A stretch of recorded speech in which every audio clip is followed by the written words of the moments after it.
What's happening? It's Contrast Uncut. It's season 2, episode 22. Man, big shout outs to Uncle Snoop's Army and Bobby D Presents. I appreciate you, brothers. It's your host Zylo, aka DJ $1, like I won some money.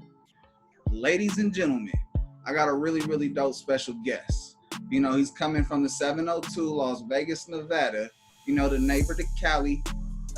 He's a songwriter, #1 Billboard charting super producer. He's RIA certified 15 times platinum over. 7 times platinum alone for Lil Uzi Vert's hit XO2 of Life. One of my favorite songs right now that's getting a big wave is Jack Harlow's hit What's Poppin'. The brother also did the intro song to DaBaby's #1 Billboard album, Blame It on DaBaby. The brother's also working with K Camp, Lil Durk, Smoke Perp, Jacquees, and many more. I'm talking about JW Lucas. How you doing, bruh? I'm doing well, man. I appreciate you having me on, man. It's an honor to talk with you. Absolutely. Your audience. Bruh, I peeped out some of your lives, bruh. You go hella deep, man. So I'm really juiced to have you on the show, bruh, because I know it's going to get there. And when it gets there, I'm ready because, you know, the inner space is deep on both levels. You know, the order. I appreciate that, man. That means a lot to me that, you know, there's platforms that will allow us to have these type of conversations, you know. Too many times people want to stick to those surface area conversations, you know. Did you see the game last night? Oh, you see what happened on the Kardashians? All this meaningless shit, man. I like to have meaningful conversations so we can move in the right direction. Yes, sir. It's all about elevating, and you know you got to evolve in order to elevate, and then you level up after you do that. And you know, if we could talk about history briefly before I go into anything, you've been able to do that constantly. History regarding what? Oh no, I'm saying, bro, you've been able to evolve, elevate, and level up constantly throughout your career. Yes, and sir. A quick career we talking about because you know you've already have so many accolades that people that's been in the game 30 years strive to be a part of. So I got to make sure we start this off with me taking and saluting you, bro, because I appreciate that. Because, you know, that imprint. Appreciate it as well, man. It means a lot to me to set goals and achieve goals. That's what life is all about to me. Identifying what it is that we're certain about, what we want to become, what we want to evolve into, what we want to experience, and then doing what we can to experience it in reality, which is the greatest tool. And the greatest way to observe your goals as your reality is decreasing hidden information. You know what I'm saying? That's what it's all about, is getting exposed to the knowledge that'll make you capable of producing, you know, being productive in any market that you're involved with. It doesn't matter if you're a football player, a producer, a rapper, a dentist, a lawyer, a construction worker. It's all about decreasing hidden information and having the tools to make the most optimal decision every time we're faced with a decision in life. Play the game to the fullest extent. You got to progress daily. You got to do more than practice, brother. You actually got to put those tools and clip the beautiful fruits of the labor from the top of the tree. Don't fuck around with the little shit on the bottom. You know, go all the way to the top. And, you know, that's the idea of you know, inspiring and understanding that people can manifest and then go ahead and translate and give you a testimony of what it was like. And you know, I'm gonna go ahead because I can tell we already gonna go deep. I got this quote. You know, let me know how this quote relates to you, or if it doesn't, the idea is I want you to talk about it. All right. When writing the story of your life, don't let anyone else hold the pen. Drake. Oh, that's what we're dealing with in the world right now, is these gated institutional narratives that allow for the system to be perpetuated. You know, the inequality gap that we're seeing right now, specifically amongst Black Americans and white Americans, is perpetuated by this narrative that conforms our ideology and programs us to perceive the world how the system wants us to perceive it, through fear. That increases our dependence on the system, increasing the role of policing, etc. The only way we decrease the role of the system is by increasing the control of ourselves, controlling ourselves. We don't need other people to tell us how to live if we're living our lives in a righteous manner with solid culture. You know, and that's a big wave I'm on right now, is You know, we're involved with hip hop, and hip hop's had some unbelievable, you know, just in race relations alone, hip hop has really bridged the gap, you know, and there's so many positive things that hip hop has done, you know, provided economic benefits to a lot of people. It entertains the world. It sets fashion cultures, etc.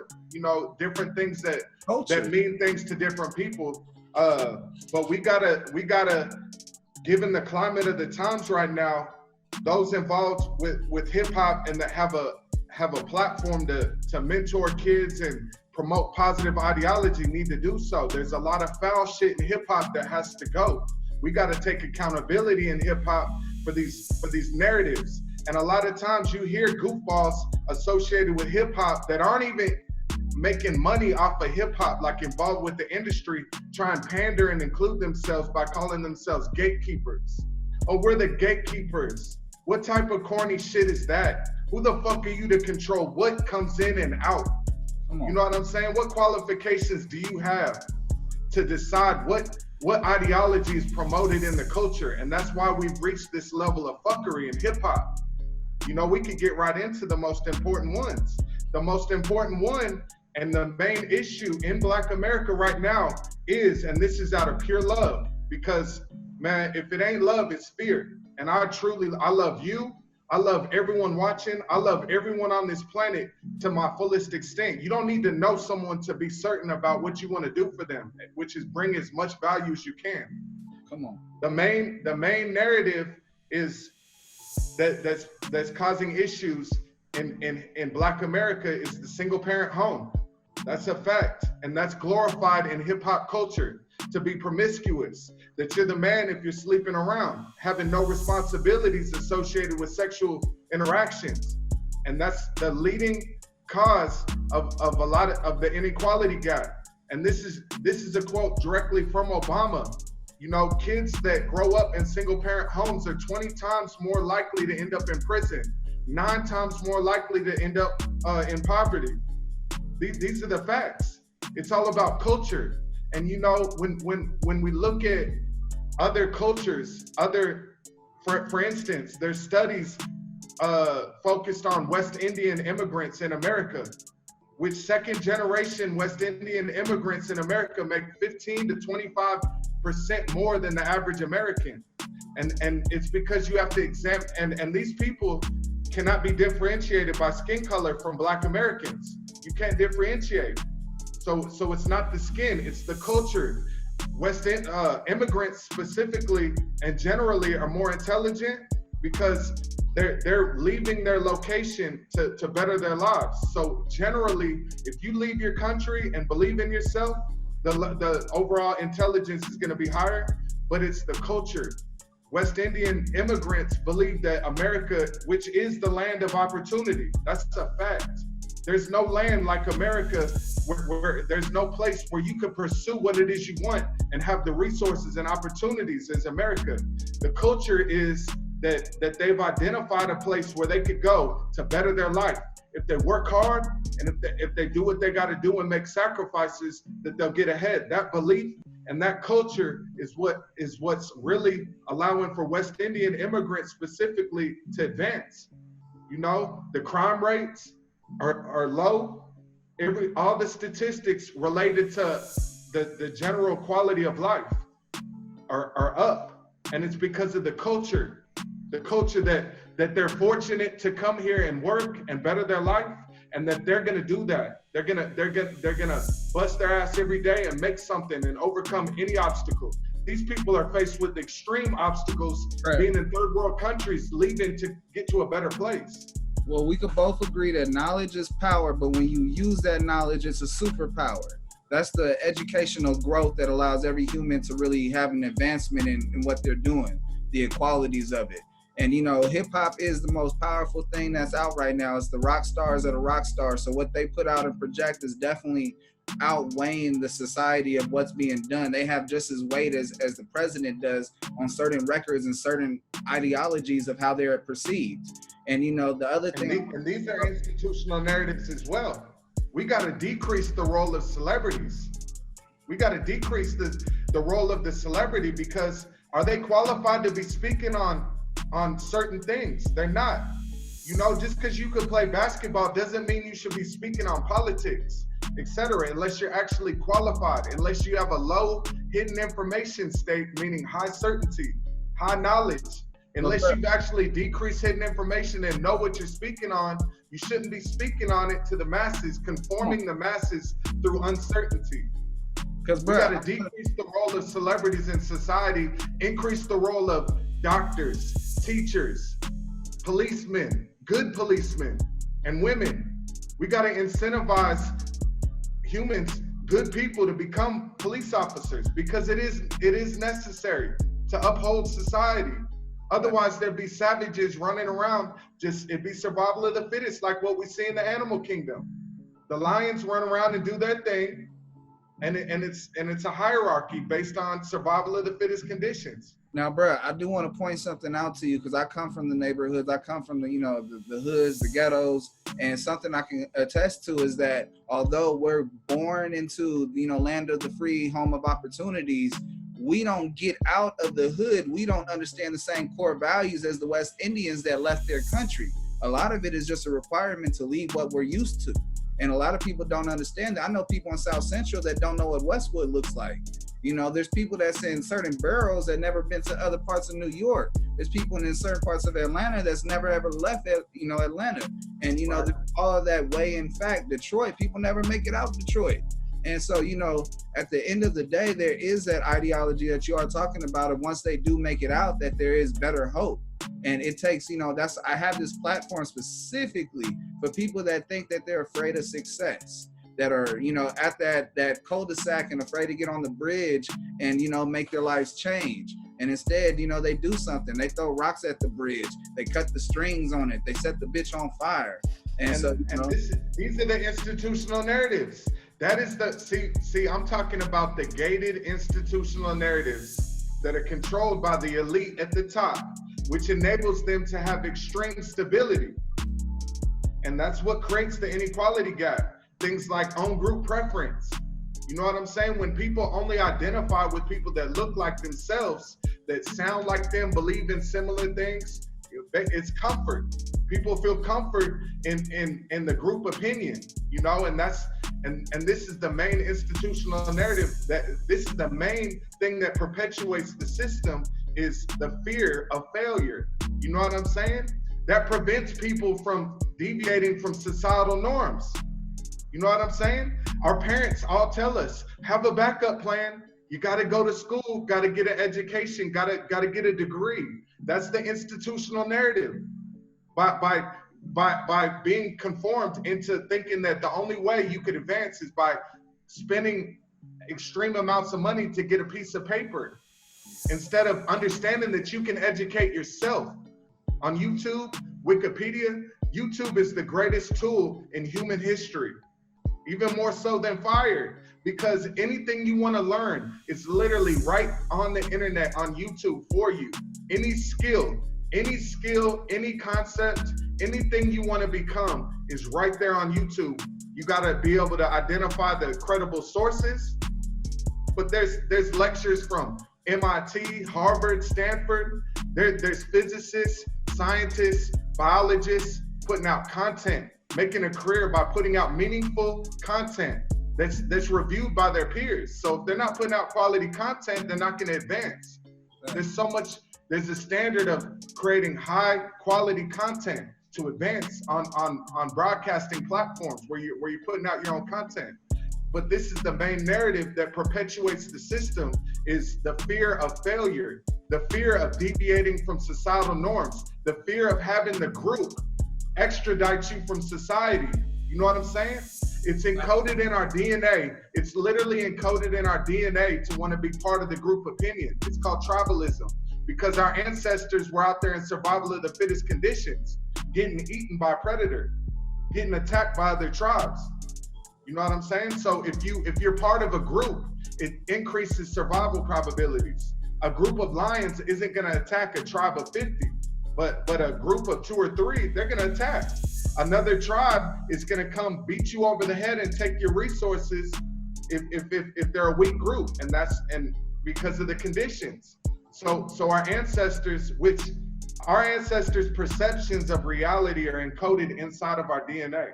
People don't realize that we have 185 million generations of ancestors encoded in our DNA. Not only their genetics, but their perceptions of reality are encoded in our DNA as a survival mechanism to prevent extinction. Facts. Facts. Just like how we have a tendency to be drawn to danger, like the media. If it bleeds, it leads. Because we have a tendency, a proclivity to be drawn to things that threaten our survival. That is our main perception as a human. The number one thing that separates humans from all other consciousness is our ability to perceive the future. Facts. Assess likelihoods of the future. That's a survival mechanism. Increases survival probabilities by being able to assess the future. Do dogs contemplate their future? Hell yeah. No, they don't. Dogs don't think about their future. Bro, if that's the case, why would you open a door and the dog take off if you haven't been taking care of him? Versus the dog to take care of. A dog is always in the moment, in that survival of the fittest, doing what it can. It wants to go out and run and have a good time and get out the house and run free. Dogs don't sit and think about, I wonder what neighborhood we're moving into next. I wonder when my owner's gonna die. They're in the moment trying to get their next snack, just like lions. Lions are out, any animal aside from the human species, we're the only species that contemplates our future. And that's what perception is being able to assess the different potential configurations of outcomes in our life. And then basically assess a strategy that increases our certainty of the outcome that we want. We're all looking to increase certainty by any means. A lot of people who act like hoes and do evil shit, it's because they're trying to increase certainty of their perception, and they let that fear determine their intention. So then they start having these foul ass thoughts to increase the certainty of survival, of achieving their goals, of avoiding pain, elongated periods of pain like regret, depression, anxiety. That's all we're trying to do as a human species, is increase certainty. Those are the only things we perceive in the future, is our survival, achieving our individual or subjective goals, and avoiding elongated periods of pain like regret, depression, etc. We always think about what it'd be like to be 60, 70, not achieving our goals, to be broke, having regret. That's a hell of a thought. And that thought can drive people. You know what I'm saying? You can either evolve from that or de-evolve. A lot of times people get caught up in the fear of not achieving their goals, the fear of failure, that they conform to the system and they go get a job and they let their dream die off instead of pushing through the adversity, being anti-fragile. See, that's what it's all about. Anti-fragility. Motherfuckers are fragile now. Scared. Look at the fragility. People expect the system to give them handouts instead of being savages, like there's nothing that's gonna stop me. The mentality of an immigrant in America that's excelling, there's nothing that can stop me. Yes, of course, we're all gonna have setbacks, and there's certain setbacks that are completely disgusting, like pieces of shit like Chauvin. You know what I'm saying? Disgusting. But when you look at probability, there's always gonna be bad apples in the bunch. You know what I'm saying? This motherfucker might not actually even have free will. We have to contemplate have you ever looked into like the possibility of reality being a simulation? To a degree, yes. I think we all do. Like, if you think about what you want to do, you manifest it, it's a simulation to get it. But the reality is you have to still put in the work. Certain shit comes, but a lot of the shit is timed man hours. I mean, literally, bro, like my passion in life is understanding what the fuck this inner voice is. Understanding what this experience is. What are the fundamental laws of this reality? I'm not trying to be conformed by my ancestors' opinion of it, because they didn't have the certainty, because they didn't have the tools, technology to decrease hidden information and actually understand what we were experiencing. Technology is the greatest tool we could ever have dreamed of coming into. Technology decreases problems for humans, right? Yes. Oh yeah. It does. That's literally what technology is designed to do, is to decrease problems for humans, be a tool for us. And it's the greatest tool we have. Automation. Bro, so I've been studying the nature of reality. I've been studying quantum physics specifically, which explains the nature of reality at the deepest layers, at the subatomic level. See, we're in an emergent reality. Have you ever looked into quantum computing? Not quantum computing, but I know I've studied quantum physics and, you know, the whole degree of manifestation and really putting into the necessary just meditation and belief. Exactly, and that's what it's all about, is understanding the tools that can increase our probabilities and our personal development. It's all about evolving away from uncertainty, which is fear, bro. That's all fear is. What would you say is the root of all evil? The root of all evil is themselves, the fear. You're absolutely right. It's fear, but it's the fear of themselves. It's the fear of everything: failure, success, accomplishments, letdowns. You know, the biggest thing to someone is, you disappointed me. That's something that bothers the most human nature of all. Would you agree that fear is simply uncertainty that matters? Bro, let's be honest. Like, what is your biggest fear in life right now? Let's be honest.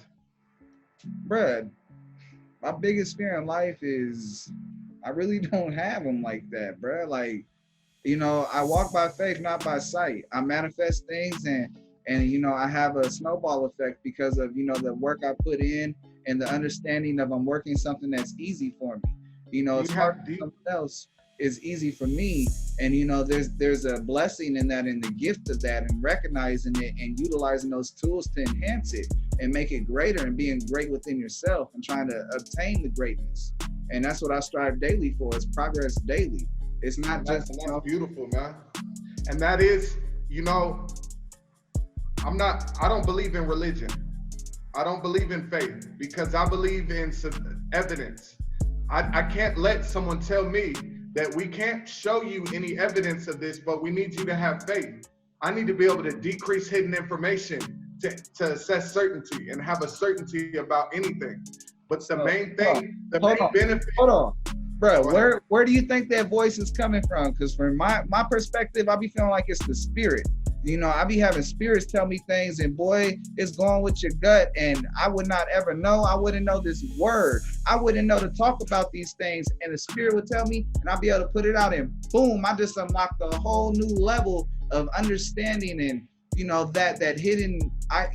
There's just the. That's your instincts, man. That's your consciousness. There is no spirit. That's a man-made construct that literally conforms people through fear to the system, the institutional narrative.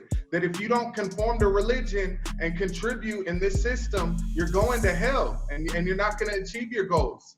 That's the narrative. These are the narratives. When you study quantum physics, you understand that there's two fundamental aspects of reality. There's what's called the wave function, which is explained by something called the Schrodinger equation. You've heard people say that everything in reality is just energy. We're all connected energy. Well, in physics, they can't describe energy any other way other than just pure information.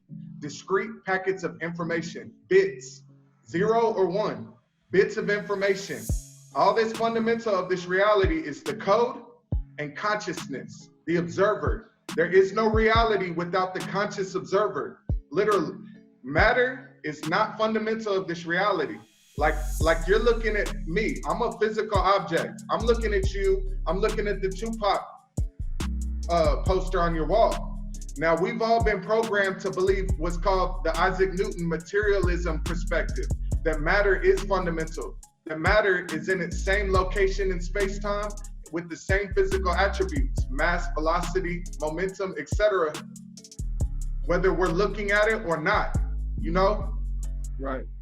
See, if I cut the camera off and you're in your room still looking at your phone, that Tupac poster is not in that state that it's in right now because I'm observing the wave function. It's being rendered into physical existence.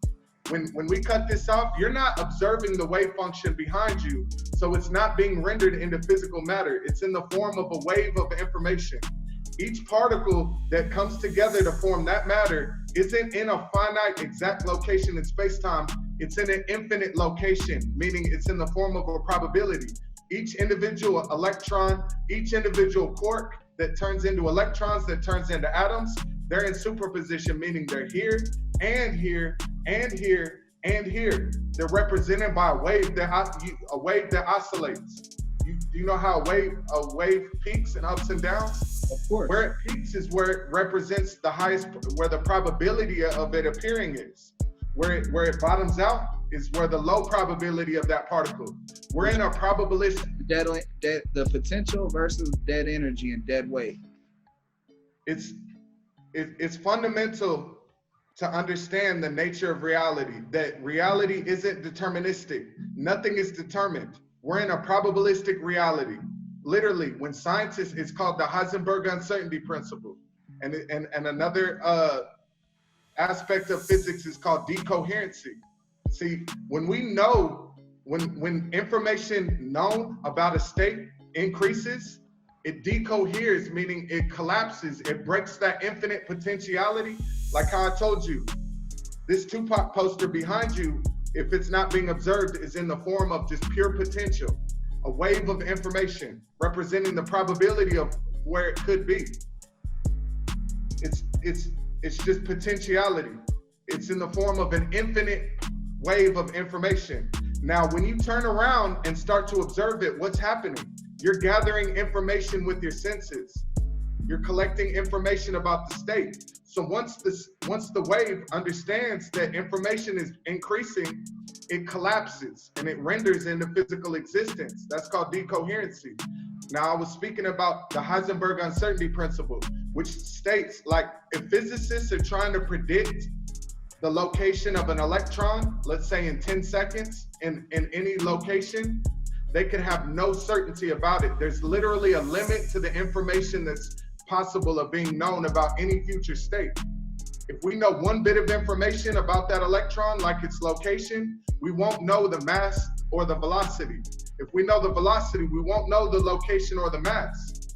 This literally means that reality is probabilistic. There is no certainty about any future reality. Reality is probabilistic. And what that's important to understand is our consciousness, our belief in the future is the main factor of those probabilities. When you know, meaning, see, this is where it ties into everything, is understanding what entropy is. Are you familiar with what entropy is? To be honest, no. And this is the most important information you could ever learn, period. This is it, bro. This is it. Understanding entropy's role in our reality and our experience. And I know once you understand it, it's gonna unlock so much knowledge in your life. It's gonna integrate everything together. Entropy is the process things evolve from order into disorder. It's a fundamental law of nature. It's the second law of thermodynamics. Because of the state of the universe before the Big Bang. Have you heard of the Big Bang? Of course. You know the universe is expanding more and more into disorder, right? Yes, right now. It's expanding. So if you rewind that linear progression into disorder, into randomness, what do you have? Order increasing. The entire universe, the entire mass of the universe at a billionth of a second before the Big Bang was literally condensed into one exact location in space-time. The entire mass of the universe, every single particle was condensed into one exact location in space-time, complete order. And that's the low entropy state. One potential location, one potential configuration of outcome. So entropy is the increase of potential configuration of outcomes. You see how naturally the universe is expanding into more potential configurations? If you rewind time, it's decreasing potential configuration of outcomes. So understanding that entropy is the increase of potential configuration of outcomes is so fundamental. Now, if you have many potential configurations of outcomes in your mind, can you have certainty about the outcome? Are you at a state of high certainty or low certainty if there's many potential configuration of outcomes in your mind of a future event? Bro, to be very honest, I'm high certainty. A lot of stuff has been going at a high velocity for me. And no, I haven't been able to grab it and pinpoint certain locations, but, you know, or the massive degree of the volume, what's going on. But I have been really at a high flux of manifestation and things occurring. Bro, I've only been doing this show since December of 2019. And, you know, I've done 100 episodes and evolved and, you know, went from nothing and being told no and, you know, taking that and taking to what you can do and incorporating that into something. And then, you know, you're literally living a low entropy lifestyle. How many potential configurations of outcomes in your mind do you perceive about the state of your show and what you're doing in life? How many outcomes do you really consider? There's hundreds. My brain runs on a high influx. No, the point is you have certainty about what it takes to get where you want to go and what you're going to do in your life. That's low entropy. One potential configuration of outcome that you're going to achieve your goals and no one's going to set you back. Low entropy is low hidden information. You know what it takes to get where you want to go. It's consistency. What is low entropy? Consistency, predictability, certainty. It's all emergent. We're in an emergent probabilistic reality. Now, where you're at and the growth and the path that you're on and the belief you have is low entropy, certainty, one potential configuration of outcome. Now imagine if you were letting all the fear control your perceptions. Like you're like, I don't want to put in work every day because I don't want to fail. I don't want to waste my time. I'm not sure if this is going to pay off. So I'm not sacrificing every day of my life to build something that I'm not even sure about paying off. Bro, you got me fucked up. That's called doubt. That's called self-inflicted wounds. What is doubt? What is doubt? High entropy, many potential configurations of outcomes. Okay. When you consider many potential configurations of outcomes, like you're like, well, it may go my way, but then I get fucked over by the corporation. Oh, someone does me dirty. Oh, they don't fuck with me because I'm too real. Okay. They don't want to see me win because I'm on. When you consider all these different potential configurations of outcomes, you experience doubt, uncertainty, the root of all negativity, man. And when we were talking earlier about what your main fear is, so do you experience any negative experiences in this reality? Of course. And what do you think the root cause of those negative experiences are? Uncertainty. Yeah. Uncertainty that matters, man. Yeah. Fear.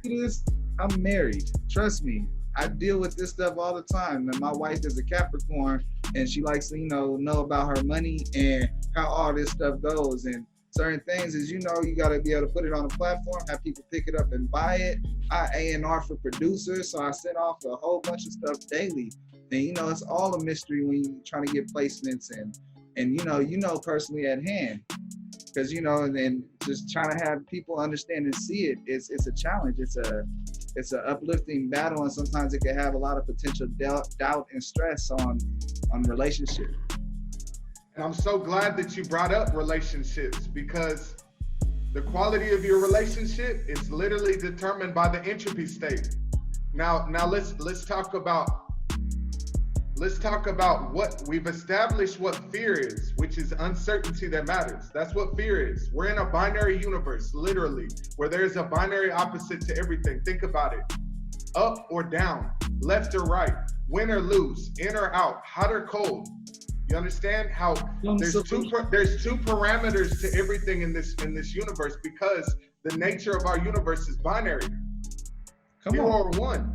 So what is either you're a part of the problem or you're a part of the solution. It's always the left or right entropy that people get over their head and they don't understand that you have to make a choice.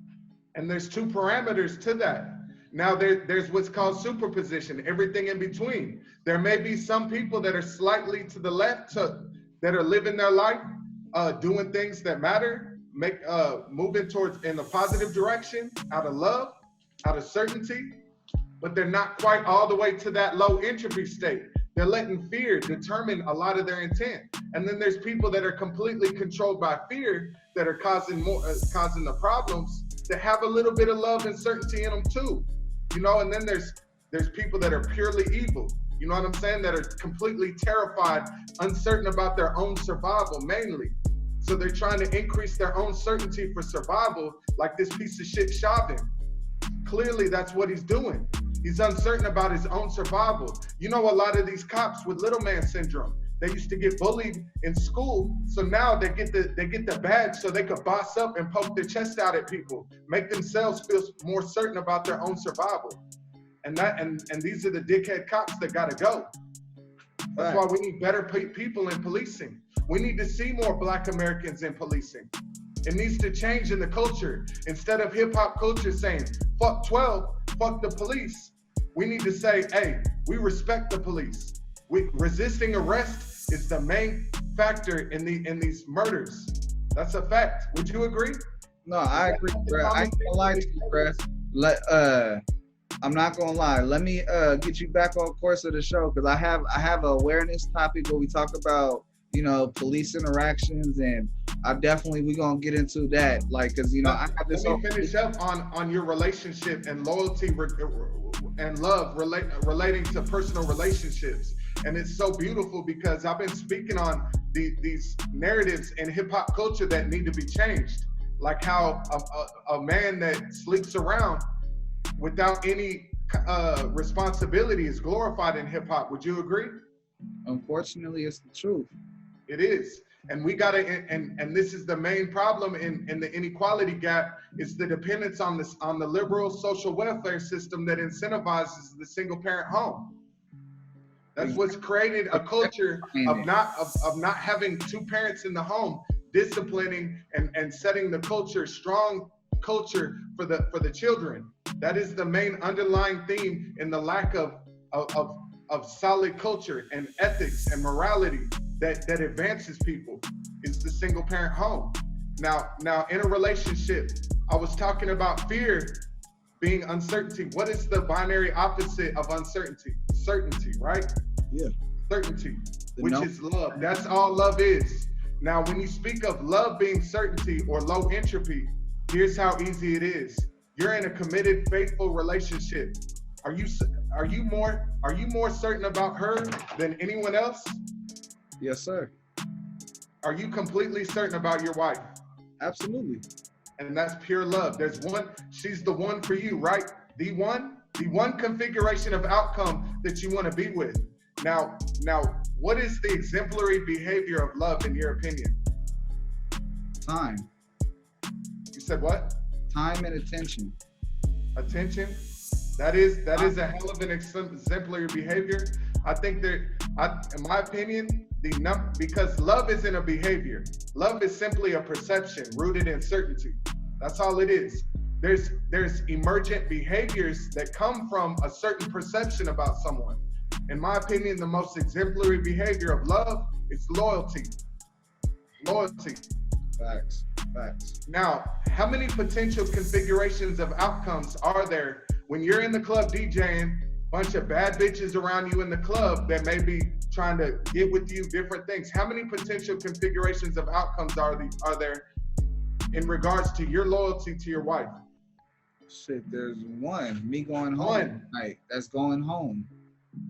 Pure loyalty, that you would never disrespect the bond that you have with her and sleep with another woman. Facts. Because you love her. There's only one outcome. One outcome, low entropy. That's the low entropy state, is one potential configuration of outcome, which is pure love. And the same goes for her, right? Would you say that love is high hidden information or low hidden information? It's low hidden information. Low hidden information. Do you think that your wife deserves to know the behavior of you when she's not around? Or do you think it's acceptable for you to be behaving in ways that she's not aware of and you keep it from her? Is that love? Nah, bro, that's spite. Would you mind if she was out flirting with other dudes and hooking up with other dudes behind your back? Is that something that you deserve to know?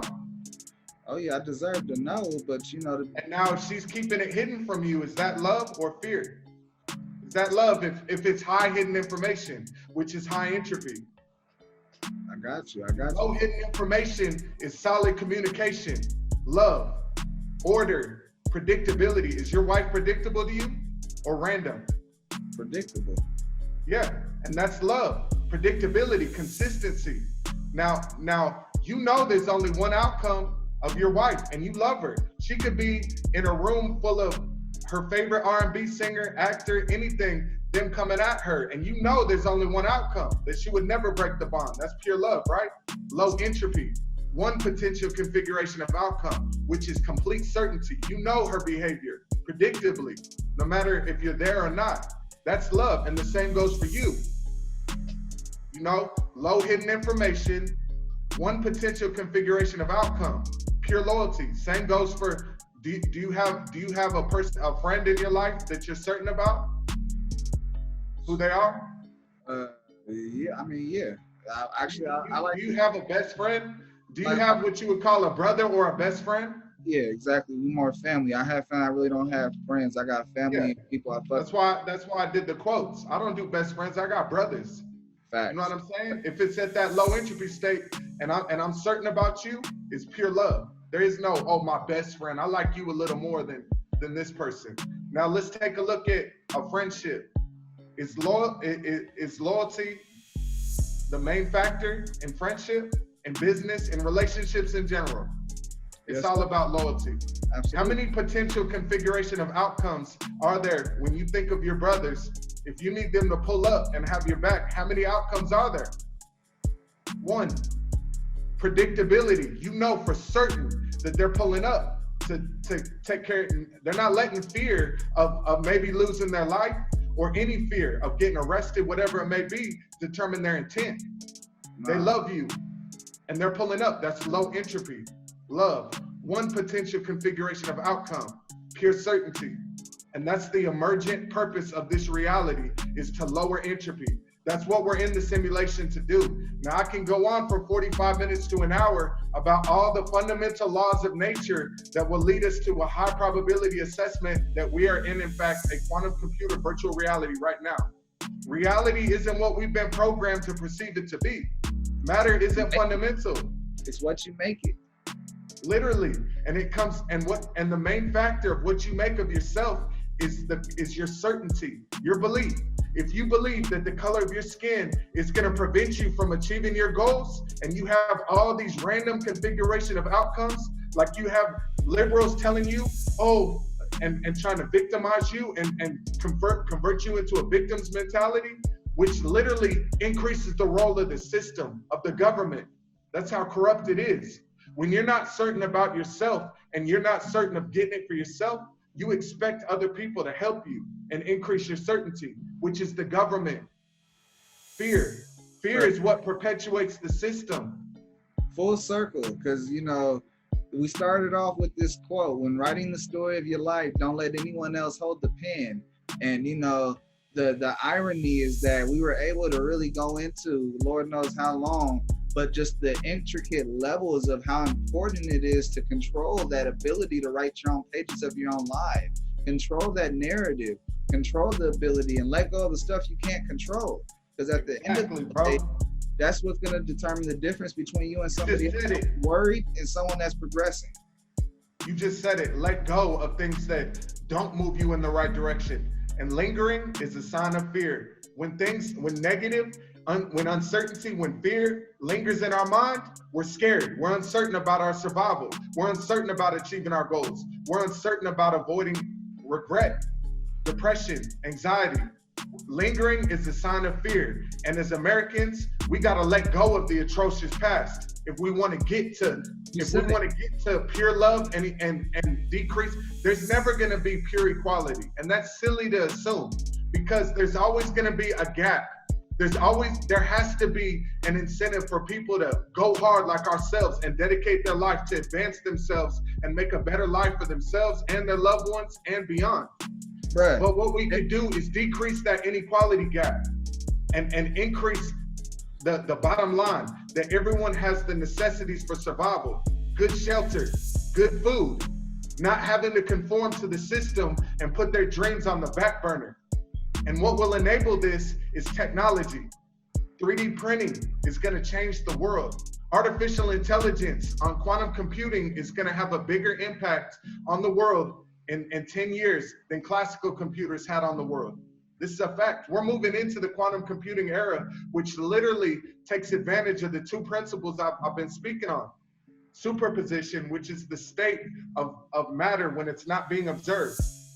They put, instead of bits of information, zeros and ones, which classical computers run on, they entangle them. This is the other principle understood by quantum physics, quantum entanglement, that when any two particles interact with each other, they're entangled for at any distance. You could separate two entangled particles at any distance, 100 billion light years away from each other, the entire distance of the universe. You put one in a symmetrical, in an upspin, the other one instantly starts spinning in a downspin. If you stop one, the other one instantly stops. And this violates relativity, Einstein's greatest contribution. Nothing should be able to travel faster than the speed of light. Yes, our minds. But yet, the information that's being communicated between entangled particles is traveling instantaneously. Right. How does the particle, 100 billion light years, this would take the fastest allowable speed, the speed of light, which is a photon, because light is a wavelength. Light isn't a particle, it doesn't have mass. So gravity doesn't affect massless objects. The more mass an object has, the more the curvature of space-time, which is gravity, affects it and slows it down. Light is a wavelength, doesn't have any mass, so it travels at a constant speed, which is the speed of light. It would take the fastest speed, which is the speed of light, 100 billion years to travel that distance. And yet, because of quantum entanglement, that information is transmitted instantly. This violates Einstein's greatest contribution. That's why Einstein, even himself, went to his grave trying to disprove quantum physics, and he considered the last 30 years of his life a failure. All of his biggest contributions were in his early years, because he didn't have technology to contextualize the nature of reality. What the fuck do you mean matter isn't fundamental? That matter is only in this state when we're observing it. He couldn't wrap his head around that. Bro, the saddest part is that he didn't realize that when he closed his eyes that he went further in his mind than he did with the power of the light. Because I mean, I didn't hear you say it one more time, brother.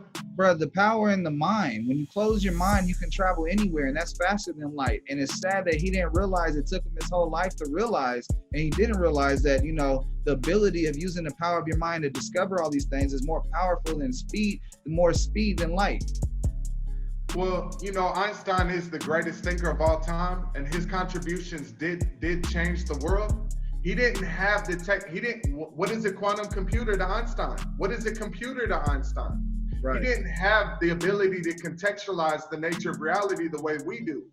We have the tools to decrease hidden information and actually have knowledge and certainty about the nature of reality. You know, and I don't want to get too far off topic and explain the fundamental laws. I touched on that our reality is in fact pixelated, that we're in a digital universe, hence the term it from bit. It, the universe, emerged from bits of information. That's a famous quote from John Archibald Wheeler, one of the top American theoretical physicists in history. Reality is literally just zeros and ones, and consciousness. Me and you are literally the exact same thing, brother, period. All we are individuated units of this system of consciousness. We're all entangled with each other. That's how you could feel someone's energy when they walk in the room. You know, do you believe in bitch don't kill my vibe? Come on, it's the aura. Straight up. And it even ties in as musicians. You know, when you have too many frequencies on one channel, you can phase out the frequencies and muddy like they say when you're mixing, less is more. You got to take certain frequencies out to let other frequencies be heard in the mix. It's called phase cancellation. And as humans, we can literally cancel out each other's frequencies as well. You could be on a plus 10 out of 10 frequency, vibing, high on light, so certain, just vibing. And a bitch ass motherfucker come in the room full of fear, full of hate, full of emergent behaviors, that emerge from uncertainty. Let's say they're at a -4. They're having a bad day. You're on a 10. Well, do the math. 10 and -4 equals 6. Divided by 2 equals 3. So you go from a +10 frequency to a 3 just by interacting with the two wavelengths interacting with each other. That's why I'm a huge proponent of not accepting negative behavior. If someone violates you, demonstrate. Demonstrate that that's not acceptable. That's out of pure love for one another. And you know what? We got to have skin in the game, meaning there has to be repercussions for bad behavior just as much as there's consequences for good behavior.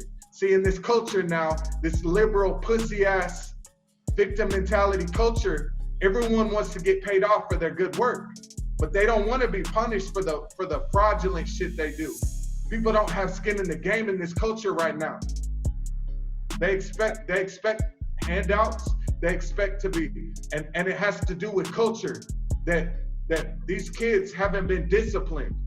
I used to get my ass beat by my father to an extent of physical abuse. Now, I because I was a young football player and I'm a tough kid and I'm anti-fragile in nature, I let it build me up. I understood that there's consequences to fucking up. You know what I'm saying? And it prevented me from doing certain things. Discipline is lacking in the culture. There's no repercussions. There's no culture that says if you shoot a gun off, you're done. You are done if you shoot a gun in any other circumstance other than self-defense. And yet in our hip hop culture, it's glorified to shoot your gun off. Why? Because it increases perceived probabilities for survival. If you're known as a baby demon in Chicago, you're not going to get tested. I feel you.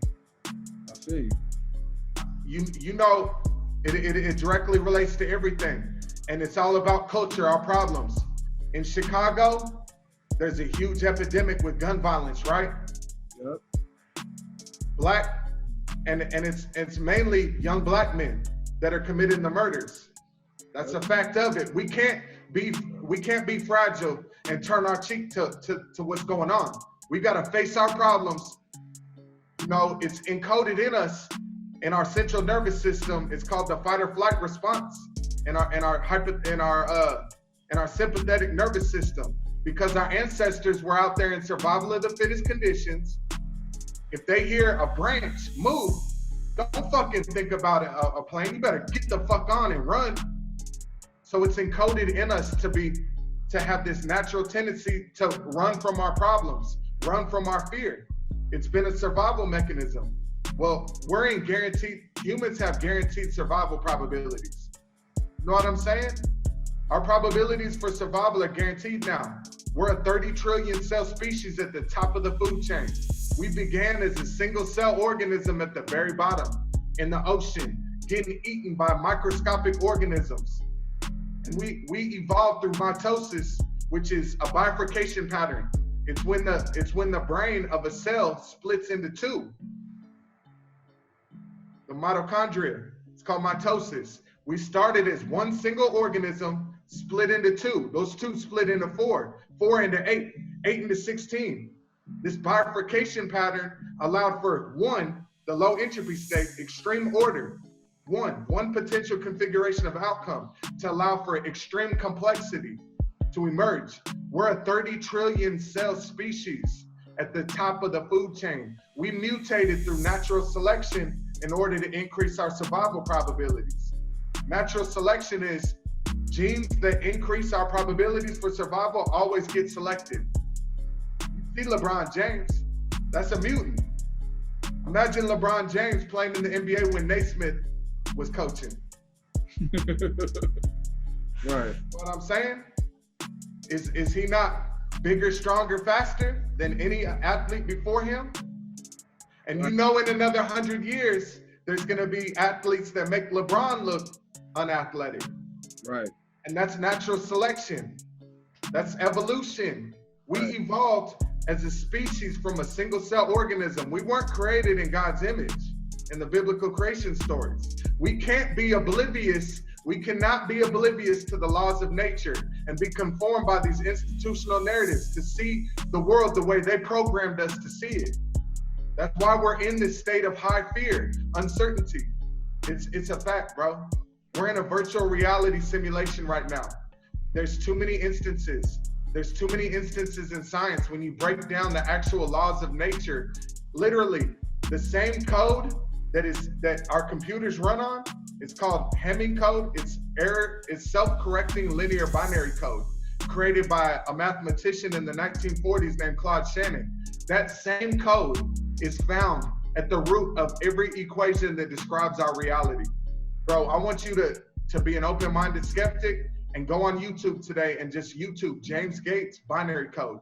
And you can listen to a speech. It's a conference that they were having hosted by Neil deGrasse Tyson, one of the most respected science figures in the world today. And he's speaking with James Gates, who's a theoretical physicist for NASA. And when he looks at equations that describe our reality, all the equations that describe behavior, what's the word I'm looking for? Phenomenon in nature. At the root of every equation, he's finding that exact same code, Hamming code. The exact same code that our computer is run on is found at the root of every equation that describes our reality. That is the code that we're in. We're in a computer right now. We're in a quantum computer. You gotta understand that we're moving into the quantum computing era, which has infinite processing capabilities because of the two principles I spoke on, superposition and quantum entanglement. Instead of the classic bits of information, there's now qubits, which they put in superposition and they entangle the 0 and the 1, put them in a symmetrical spin with an infinite potentiality of zeros and ones, giving an infinite potentiality of processing capability.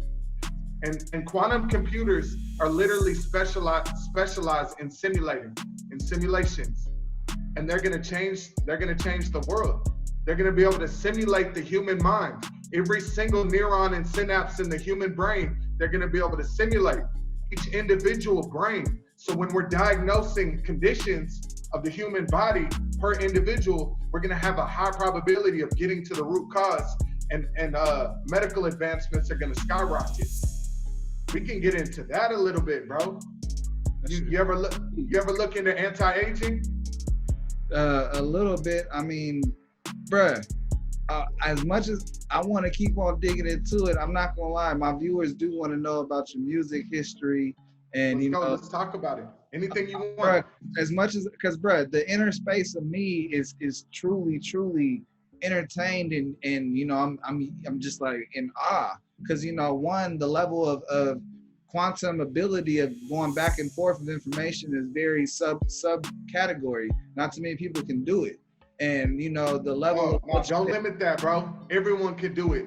That is an institutional narrative that perpetuates the system of ignorance and uncertainty and dependence on the system. We're all the same thing, bro. We're all consciousness.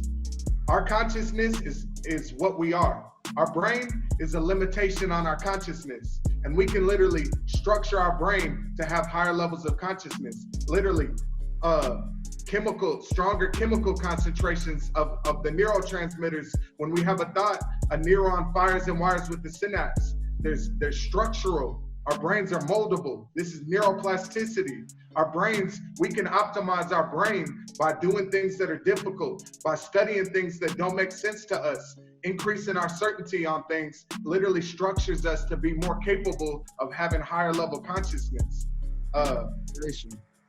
Let's get into the music a little bit, but I want people to know that I'm one of the least talented natural musicians. See, people believe that talent is like a gift, and it's not. It's a learned skill through lowering hidden information. That's what it's all about. Getting exposed to the knowledge, decreasing hidden information, which is lowering entropy, decreasing uncertainty. And that's the main factor in what allowed me to achieve these goals and be in the situation I'm in. I don't celebrate wins because I'm certain about what I'm gonna experience, one outcome. I'm exceeding all goals I've set on myself, all expectations of this reality. I'm exceeding all goals I've set. I don't celebrate wins because I expect to win. Now, when things don't go my way, I do have I'm a poor loser. I'm a poor loser. I don't expect to win. I don't expect to lose. So I throw fits because my main income over the past 10 years has been betting on football. I'm the best in the world betting on football. That's why I live right here on the Vegas Strip. I played football at Arizona State. I'm not sure if you were aware of that. I grew up as a young football player, and that was my life. And I played football at Arizona State. I was getting concussions, so I would get concussions. And at the time, this is before science came to understand the damage of playing football, what it can do to the human brain, the inevitable brain damage that anyone playing football is going to experience. So I got to a point where I couldn't play anymore. We were hitting all day, every day in practice, so I was experiencing, I probably do have CTE. I had it at one point, but I know that I've restructured my brain. I've rehabilitated myself. Different functional behaviors that I've displayed and the certainty that I'm gonna mold my brain for optimization has literally evolved me. And I believe I've developed some type of acquired savant syndrome where I have some type of autism from my brain damage because I've rewired my brain for when I had brain injuries, stopped playing football, and I was jittery as fuck. I couldn't even go outside and open my eyes anymore. I started focusing on music. I found something that I was interested in, studying music, studying how people were rapping, the structure, how beats were being made. So I started to really dig into the knowledge of decreasing hidden information, how to make music. So what I did was wire my brain to be able to interpret information and retain it. Memory. So would you say that the game chose you, or did you choose the game? A little bit of both. And when speaking about the nature of reality, I do believe that reality is deterministic and probabilistic. I do believe that there's like a storyline that's predetermined for your character that you're experiencing. At the end of the day, man, I'm not J.W. Lucas. This is an avatar character that I'm experiencing. I'm my consciousness. That's what I am. My mom and dad aren't my mom and dad. As crazy as it sounds, these are individuals who are experiencing those avatars. When they die, they come out of the simulation, and then they're judged based on the life they lived. How much did they evolve away from fear? Did they get to a low entropy state where they were perceiving reality with love? Were their intentions rooted in love, or did they de-evolve? So based on the life you lived, you're reinserted back in the simulation with another character that allows you to evolve into what it is you're certain of evolving into. And this is what I'm experiencing. I know from who I am, I want to help people. I'm a teacher at heart. Like, that's what I love to do, is decrease hidden information for others, increase certainty, increase love. And I'm experiencing this character right now that's allowing me to evolve into who I'm certain of. But this is just an avatar that I'm experiencing. When I die and come out of the simulation, I'm no longer JW. I don't know who I am as a truly conscious being, but this isn't who I am. This is my physical form, So yes, our parents should mean everything to us because of the value they brought to us, the love they shared, allowed us to be in their home, work jobs so they feed us, literally ensure our survival. So we should have an extreme love, certainty about people that mean things to us, but it's not what we've been programmed to perceive. You know what I'm saying? So I do believe that reality is somewhat deterministic. There's a storyline that your character could potentially experience, but I believe it's a probabilistic storyline that is determined by the choices you make. That every choice you make leads you down a different storyline. So when was your first confirmation that, after football and music came along and the low entropy level of how easy things were going, what was your first confirmation that you're supposed to be doing music? What really got me into making music was when I went to Arizona State, a lot of my teammates, they loved to freestyle. You know what I'm saying? We go to the club, and because we're broke, we're sitting there passing around a $5 bottle of vodka in the car before we go in the club. And we're all freestyling, and we be in the dorms just freestyling. And I always say, I'm a witty dude. You know, I'm a good shit talker. So I was always good at being able to have punchlines where I would make everyone laugh. And I used to love to go to parties, you know, at Arizona State, where, you know, it's the #1 party school in the history. Bad bitches everywhere. So I'm at the party, everyone's circled around. I'm having the party, oh! And I just love that reaction, you know, that I was getting. It gave me certainty that I had some type of ability to move in this direction and make a career and make a life out of doing music. You know, that was like my first, you know, low entropy, meaning decreasing hidden information about the potential of what I could move into. I used to have the most fucking ignorant self-belief. Man, it translated because in sports and football specifically, if you believe that there's any other outcome other than you imposing your will on your opponent, you're about to get ran through. Come on. You let uncertainty, if you're scared before a game, oh shit, these motherfuckers are lit, I'm about to get fucked up today. You know what's about to happen. Come on. That anxiety, that uncertainty that matters is directly gonna limit your performance. Well, what about the person that's at a low entropy state? Only one potential outcome that they're about to dominate. They can't wait for tomorrow. I used to sit in high school and I couldn't even sleep on a Thursday night because I couldn't wait to get to fucking tomorrow and go light it up. Right. You know what I'm saying? And there was only one outcome. So as an athlete, you're programmed to be at a low entropy state, high certainty about your own capability. And it transferred over from me.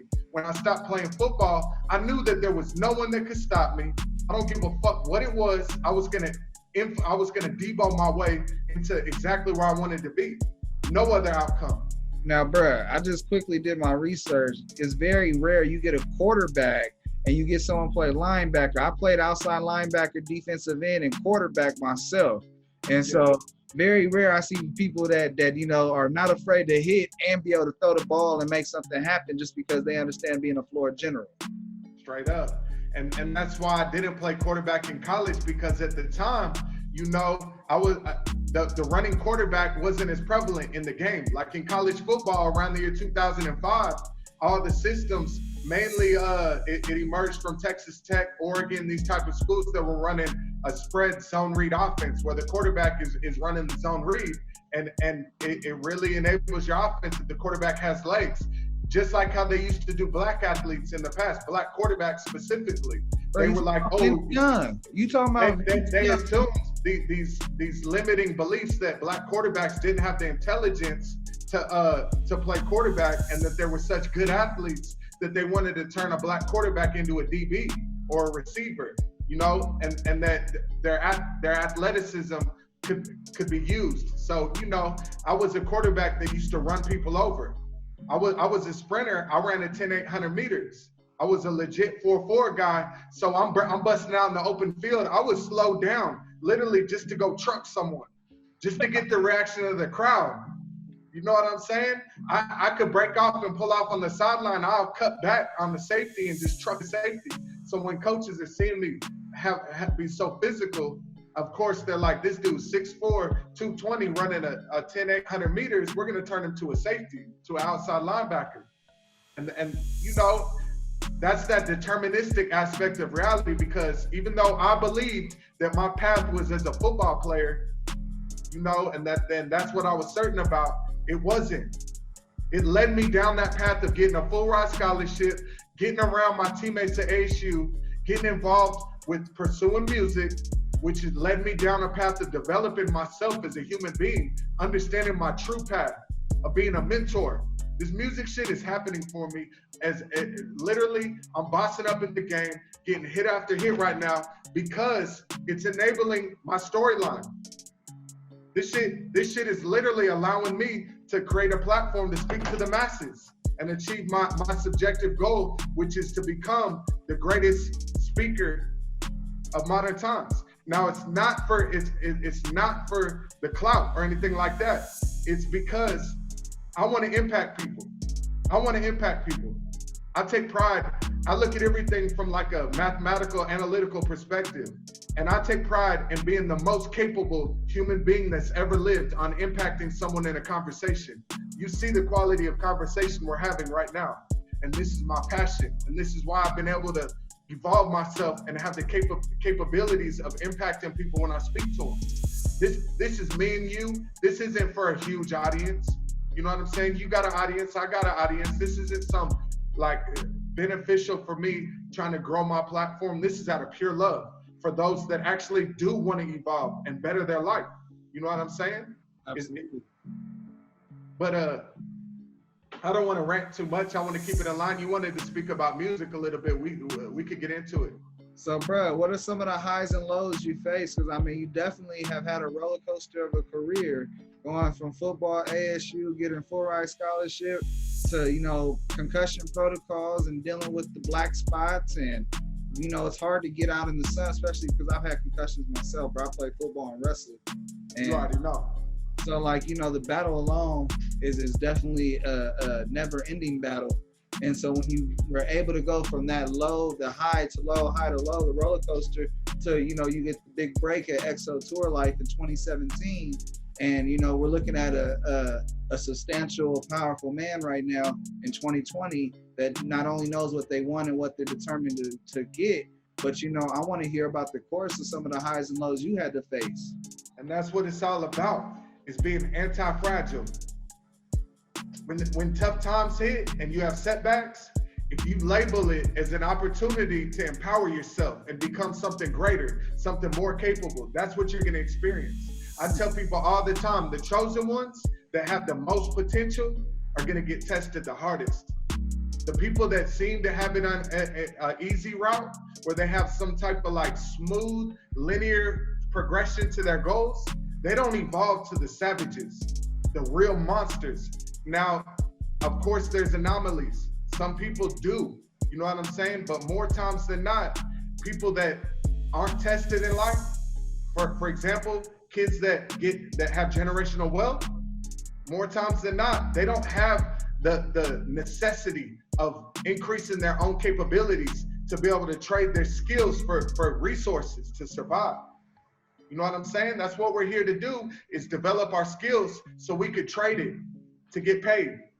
Bruh, personally about myself, my father, he was very successful, comes from a very wealthy family back east, moves out to the West Coast, marries my mom. My mom's Mexican. And long story short, he passes away when I'm 4. I grew up in poverty. So I come from money and come from this big background of generational wealth and, you know, ability and capability, but growing up poor and not understanding your gifts and not understanding anything. And so, you know, that has definitely weighed out a determination of who I've evolved into becoming today. Because if I had that ability of privilege, I wouldn't be able to do the things I'm able to do now and make a difference. Because, you know, I appreciate the fact that, you know, life was hard as hell. I'm talking about, you know, you eat whatever the hell's in there, and if nothing's in there, you have an imagination and drink some water. Straight up.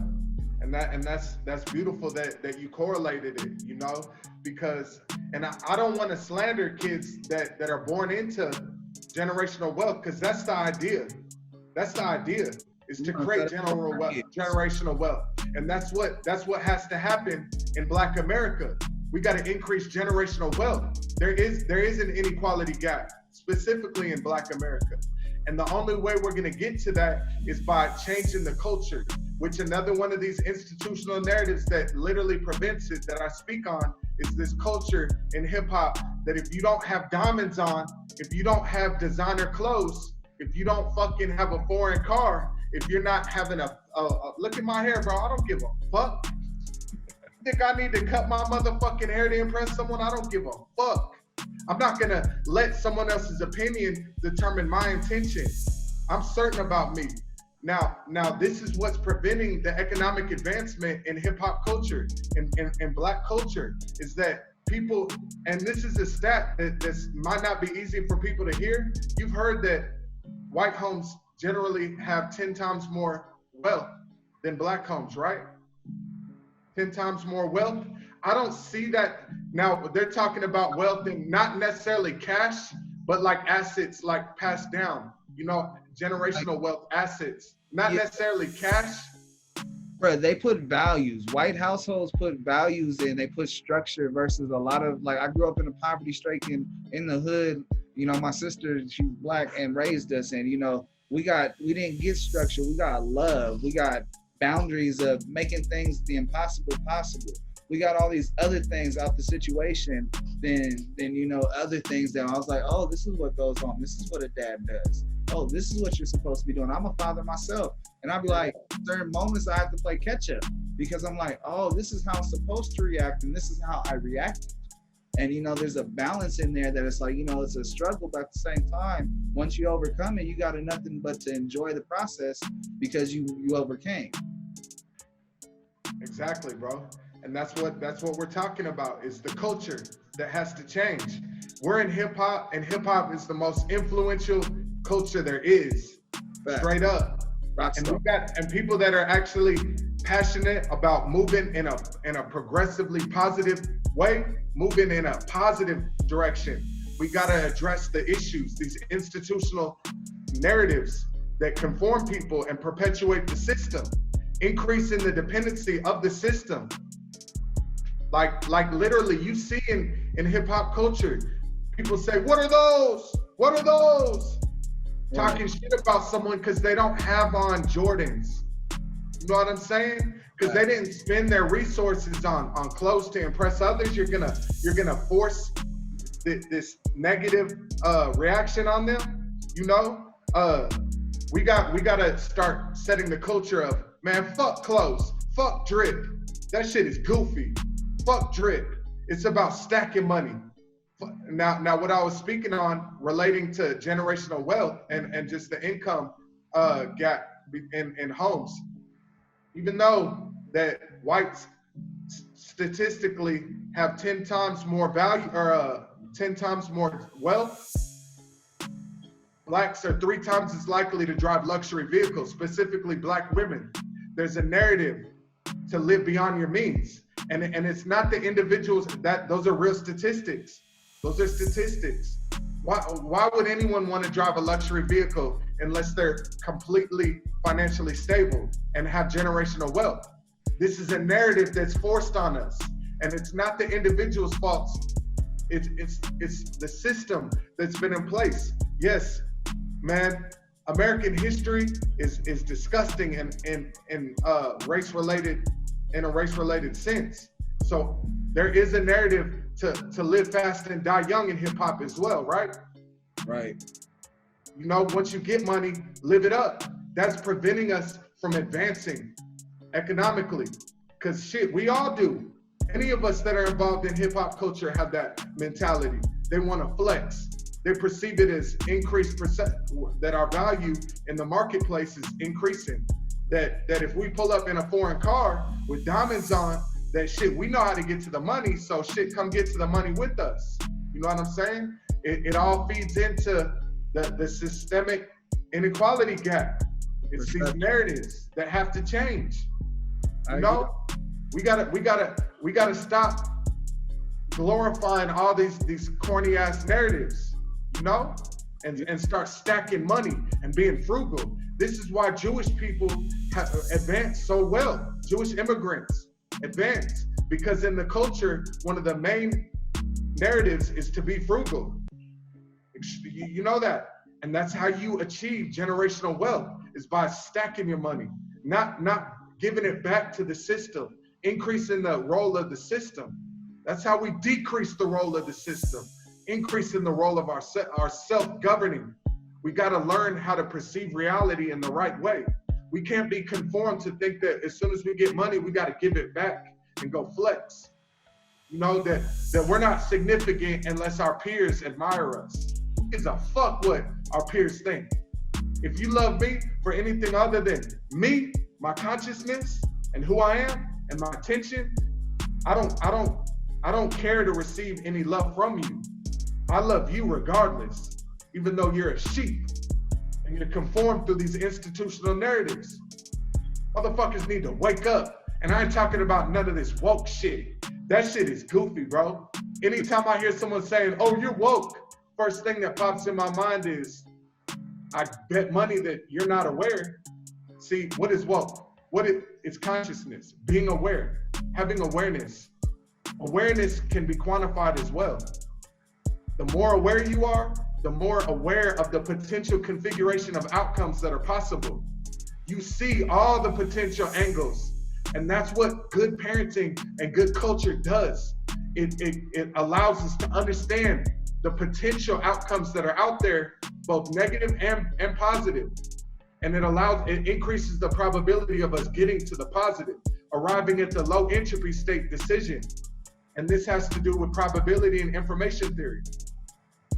Think about this. If you're called down to a Lakers game at halftime to hit the half-court shot for a car, what is the outcome you're looking for? To make it. To drive home in the car, right? Absolutely. So if you have a small surface area of potential to hit the shot, what is the probability of you driving home with the car or achieving the desirable outcome? One shot. It's a 50-50 chance. It's either you make it or you don't.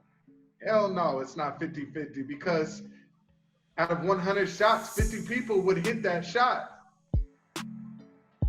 What is the probability of even NBA players hitting a half-court shot?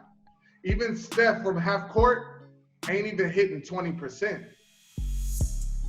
Even Steph, he ain't hitting 20%. I'll bet the under on 20 of him taking 100 shots from half-court. You bet the over or under on Steph 20 from half-court? I'm gonna bet under. And now this is the point. As you increase the surface area or potential configuration of outcomes by increasing the number of shots, what happens to the probability of the desired outcome? It lowers. It goes up. Right. The more shots you're taking, the higher probability of getting to the outcome. So as you now take 100 potential shots, what is the potential of driving home in the car? Drastically goes up. So what this says is, by understanding the large potential surface area of decisions that we're faced with, increases the probability of the desired outcome, which is making the best choice. You see how it directly ties in to entropy? Everything. You got to be aware, and that's what creativity is. When you're making beats, if you're limited with like your sound selection, with your programming, etc., shit, what is the probability of getting to the desired outcome?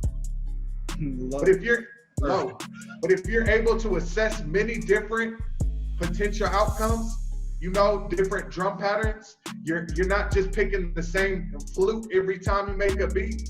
You know what I'm saying? You're able to understand potential configuration, different configurations in sound selection. Like, instead of using a flute, you may use some type of analog synth that sounds like a flute. That's a better selection. You know what I'm saying? Increasing the desired probability of desired outcome. The larger surface area for potential, the higher probability of deducing and deriving the best decision. And that's in life in general. We got to be able to understand a large surface area of potential and be aware of it and not be conformed by these institutional narratives. If we really want to derive and deduce layer by layer, we're going to separate the meaningless shit from the sauce. Now that we've done that, we've taken it to another level. Now we're at this level of meaningful information, because is it meaningful to be able to identify non-meaningful information? Yeah. What is a loss? What is a loss if you take an L and learn from your mistakes and don't make that decision moving forward and you make a better decision? Is it an L or is it a win? It's a lesson learned. It's another analogy to the L. It's taking that L and you know, exponentially growing it. Exactly, straight up. And that's what it's all about. Exponential growth, bifurcation patterns. See, just as earlier I told you about that exponential growth that the human species has gone through to enable our survival, increasing our survival probabilities to guaranteed. Right. We started as a single cell organism. Exponential growth allowed us to become a 30 trillion cell species. Remember earlier I told you me and you were the same thing? just consciousness entangled with each other. We're individuated units of this system of consciousness, one system. All of us are fractal patterns of this consciousness system. Me and you are the same, bro. You and any other man on this planet are the same. The only difference between consciousness is gender, male and female. That's it. And we're all the exact same thing. That's the only subtle difference between us. We're all experiencing avatar characters that allow us to experience this reality and evolve into loving someone at the being level. You understand what that means? At the being level. You're not doing good for others, so the Lord does good for you. Is that not a popular narrative?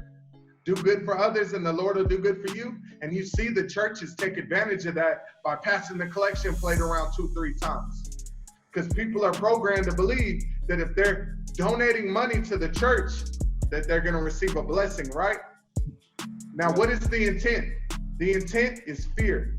They're uncertain about their own probabilities for survival, for achieving their goals, for being content with their life. So they pretend to do good things for others. So they think they're going to receive a blessing. That's not love at the being level. That's not doing it out of pure gesture, showing love to someone, having real empathy for people that are uncertain about themselves, uncertain about their own survival, and doing something for them to increase certainty. See, decreasing hidden information isn't just getting exposed to knowledge. It's resources. You know, it can be money. It can be money. It can be food. It can be, there's many different things. I tell the story about this Instagram video that I seen that damn near made me cry. It's of a black father and his son. It's his son's birthday, and he's a young baseball player, and the father's acting like he forgot his birthday.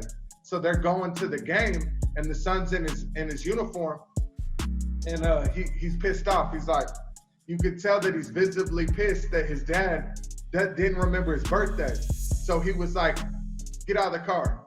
And he goes to the back of the car and he pops open the trunk and gives him a brand new baseball bat. And the kid is just shook. It's so beautiful to see. And the father is moved to tears as well, because he's aware of how meaningful that is to the kid's life. Decreasing hidden information. Now this kid is more certain about his ability to perform, his ability to put in work. You know what I'm saying? That decreased hidden information for the kid. A gift. You know, gifts can really decrease people's hidden information as well. Just like knowledge, just by love, just by looking at someone in the eyes and telling them that you love them. It decreases someone's hidden information. They feel more certain about themselves, that they're loved and that they're significant, preventing them from going down that fear-based intention, hating on someone. No, he ain't shit. He ain't shit. No, fuck him. Pillow talking to a bitch, trying to decrease the perception of someone else. You know what I'm saying? Oh, I heard he's broke. I heard he's a scammer. You know, trying to decrease the perceived value of someone else to increase your own certainty. You know, you get the drift. The exposure. Come on, it's the exposure. At the end of the day, the knowledge of getting somewhere is the exposure. We talked about this probably throughout the whole show. But you know what, bro? I gotta get your feedback on this. We talked about it briefly, and I stopped you earlier. Now I'm about to bring it up. And you know, it's my awareness segment. It is something big right now that's going on. And you know, I've done 100 episodes, and I talk about it with each and every guest. So it's very important I talk about it with you. And you know, I'm talking about police interaction. I'm talking about when them red and blue lights hit, and the high beam hits the back of your neck and searches for everybody in the car, and the blurt sound hits next, and we're getting pulled over. And you know, I asked all my guests when was the last time they're pulled over, and you know, also what's some advice they can give to somebody in the situation so that they can understand a narrative of how to get out. Hey man, first of all, I want to say you're one of the realest motherfuckers I ever talked with. No cap, bro. Like this is a real, like you're a real motherfucker who displays love because you're certain about yourself, the path you're on, and the information and the knowledge you have regarding your life allows you to show love to others. And I can see that you care And that's what it's all about, is setting the culture right for young kids that might not necessarily have positive male influence in their life. That motherfuckers need to step up and be positive male mentors and have these kind of conversations, because that is the underlying theme in all these instances, is resisting arrest. And it's part of the culture to resist arrest. Fuck 12, fuck police. You know what I'm saying? It's brainwashing. It's brainwashing. Yes, there are dickhead cops and they get out of line, but you gotta drop your ego when you're in this moment. You gotta understand that these people are authoritative and you could lose your life by resisting arrest. And that's the goal, is to decrease police brutality. We gotta decrease the role of the government and police specifically, of course. But what we can handle is knock down the rate of young black men being killed by police. Now, just speaking on that in general, the institutional narratives conforming people through fear for political agendas over exaggerate the data. Do you understand? What would you guess? And this is real data. What would you guess per 1 million black men? Per 1 million, how many will be killed by police? Per 1 million black men. 1,000? 7. 7,000? 7. No, 7. Oh. 7. 7 per 1 million. For whites, it's 3 per 1 million. And 7, of course, 7 people losing their life from a cop is something that needs to be avoided. But that is the fact. 7 in 1 million. But the media puts the light on it and spins it because it's an institutional narrative. It gets people afraid of their own survival, and it conforms them to the system and having dependence on the system by being terrified that they could lose their life from a police. Now I speak on that right now because we're dealing with a global pandemic that is killing hundreds of thousands of people, supposedly, right? Yeah. And even though young, healthy people may not be at risk, senior citizens are at great risk. Our loved ones, our parents and grandparents are at risk. And now look, police brutality, this incident, which is unacceptable. That motherfucker is a piece of shit and deserves to go to jail for 20 years to life. You know what I'm saying? But he's a bad apple in the bunch. And we can't over exaggerate the numbers. Another narrative that we're seeing right now is that you see these taggings on the wall, America KKK, yeah, the 3 Ks. Do you know that and obviously the Ku Klux Klan are some pussy ass redneck pieces of shit. Facts. Like, I wish I could be in a jail cell with all of them and just force this shit down them or beat the shit out of them. Now, do you know that every year Black Americans kill more blacks than the KKK's entire history? Every year, more Americans, about 7,500 black on black murders are more than the entire history of the Ku Klux Klan. But because the media can market it and fucking force it on the masses to conform people through fear, we're under this interpretation that the KKK has some type of power, and they don't. They're on the fringe of society. Those motherfuckers are dying off. They won't even show their face anymore. Facts. They're done. We're moving towards love. There'll never be another Adolf Hitler walking this planet again. As soon as he started pushing this shit and growing, you know, our government would go wipe his ass out. That's fact. We would never allow for that.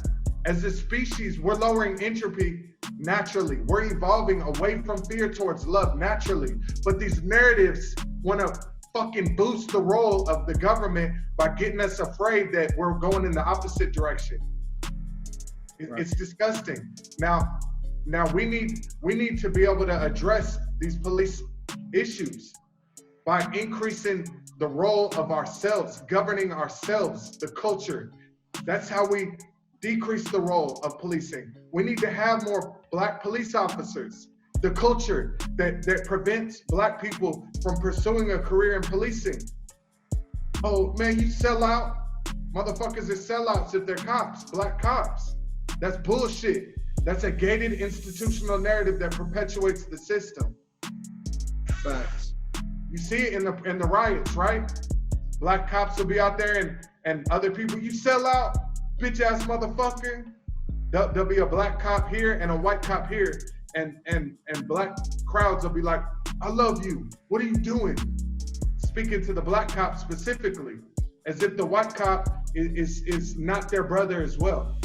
And that's the problem, is that we're moving away from unification. We got to unify as a human species. And it's so evident, and I could speak about it from a scientific standpoint. We're in what's called base organic reality. We perceive this to be reality, right? Well, don't you know there's another layer of reality when you look in a microscope? Right. Can you see this? Details. Can you see our cells moving around with the naked eye? No. But when you look in a microscope, you look down into a deeper layer of reality that allows for this reality to emerge. And is there unification at the cellular, at the biological level, or is it randomness and chaos? No, it's unification. Complete unification. There's 30 trillion cells working in unification with each other. If your kidney cells say, fuck it, I ain't with the system anymore, I'm done, what happens to the system? It starts to overwork itself. It breaks down. It evolves into disorder, and reality cannot emerge. The human dies and doesn't experience this emergent reality. Well, even at that level, at the cellular level, we can go deeper and deeper. And all you see is unification and a system enabling an emergent reality, all the way down to the deepest layers of reality. It's all unification. So let's go back into where we're at in base organic reality. And let's zoom up a layer to the programmers, or if you want to believe in a God, that's fine in this instance. Let's take a look at the way the creators of this reality are looking down at the human species the way we look down at ourselves. Do you think they want to see all this random and chaos and own group preference and pockets of people doing their own thing? Or do you think they want to see one cohesive system of consciousness and love? And that will allow for a better emergent reality. Once we all emerge and unify as one cohesive system of consciousness, that's when we decrease the inequality gap, and everyone will have the necessities for life. We won't have to, no one should have to go work a job. Right. Right now, because of this system that we depend on, we have to work jobs to survive. But once we advance technology to the point where technology is doing all the jobs, there will literally be no jobs to do. And there will be a universal basic income where everyone gets this an amount of money to live. And we have 3D printing technology where where we're going into neighborhoods and we're knocking down the torn up buildings and printing up new ones in days. This is where we're already moving into. We already have 3D printing technology, very affordable and very efficient. Print up a house in days. Once we advance that technology to a point where we could print up vertical architecture at low cost, we'll be able to print food, literally print meals, because that's the nature of this reality. Everything is pure information. Everything emerges from information. This is literally how we're expanding the human life expectancy to unfathomable heights. The top anti-aging doctor in the world right now is a professor at Harvard named David Sinclair. And he believes that we're within 4 or 5 years of expanding the human life expectancy to 200 to 1,000 years. Now, I know it sounds crazy, but we're barely beginning to understand cellular deterioration, which leads to cellular necrosis, how we die. Our cells die off. We're understanding the 2 principal causes of our death, and that's chemical methylation, which is when chemicals bind to the packaging of our DNA, the information. Our DNA is like a ball of yarn. There's lines of code, which are chromosomes, that carry all your genetics and all your potentiality. Our cells literally do what the DNA commands them to do. There's a chain of events that carry the information. The proteins carry the information right to the cell. There's a chain of commands that allow for an emergent cellular life. It all starts with our DNA, which are chromosomes carrying the information. And our DNA is packaged up, a bunch of like real, not like knitted up ball of yarn. As you age and as you stress, and this is what's so beautiful about it all, everything we're speaking on integrates into every single walk of life. That's how wild it is. As you stress in life and have uncertainty, when you deal with fear, chemicals like cortisone release into your body.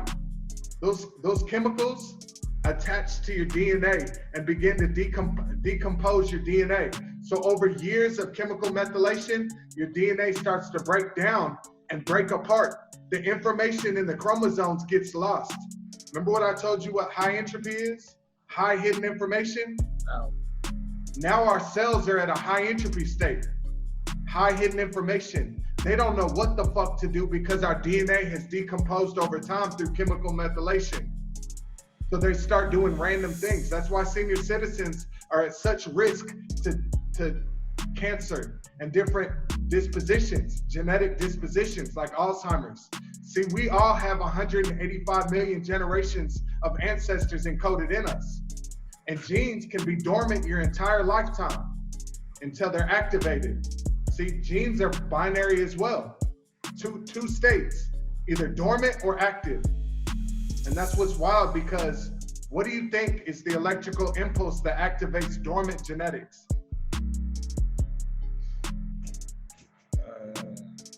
Perception. Perception. It's literally the electrical impulse that activates your genetics. And this is proven, and it's explained by epigenetics. Epi meaning above. Above your genetics is perception. We used to assume that we were slaves to our genetics. That if you had bad genetics, you couldn't get in shape. You know, you couldn't get yoked up if you didn't have it in your genes. You know these institutional narratives, but what we know now, and this is directly related, like even working out, it's called the mind-muscle connection. And you see it directly in prison culture.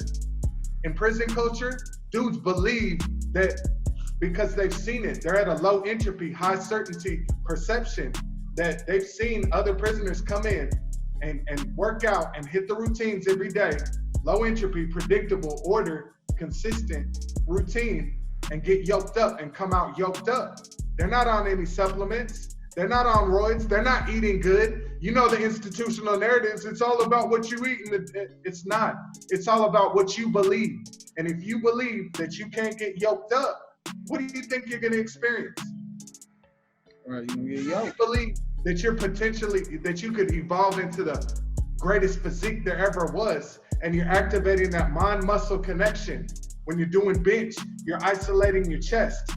You're focusing on your chest. You're looking in the mirror and you're envisioning your chest reaching the physique that you like. You're doing biceps, you're isolating the biceps. You're squatting, you're isolating the glutes, etc. You see instant gains. That's what it's all about. Perception is everything in this reality. And perception comes down to the entropy state, the level of certainty. You've got two parameters in perception. You've got what you believe and every other potential configuration of outcome. You know, what you believe most and every other potential outcome that you perceive. Right. If you're at a state of low entropy and you're like, shit, I'm about to get on my protein, I'm about to get on my creatine, I'm about to work out like a savage every day, and I'm gonna get in the best shape of my life. What the fuck do you think you're gonna experience? Exactly what you predicted. And it's so beautiful because we are all co-creators of our future reality. There's no man up in the clouds determining our reality. That is institutional narrative to conform us through fear to the system, period. This is facts, bro. Now, if you want to talk, and I'm not trying to be edgy or controversial, this is out of pure love. This is to detach from these institutional narratives that perpetuate the system, allowing for the elite to be at the top. extreme stability, while everyone else is in between utter terror and complete boredom. They don't want us to go outside of utter terror where we're too scared to where we take arms and go fucking hit the streets. They don't want this. They don't want us to get outside the boundary of being too bored where we break and start to go rob a bank. They want us right in between both. See, how do you think the system is perpetuated? These narratives like sports, music, entertainment, all this other shit, that the narrative that social interaction is so important. Traveling the world and having friends and socializing. Because when you're bored at your work all day and you're like, I can't wait to get to Friday, it prevents you from getting outside that boundary of being too bored with the system.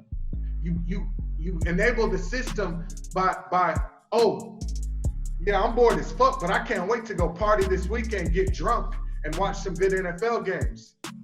See how that perpetuates the narrative? The system? Who gives a fuck about a sporting event? For real.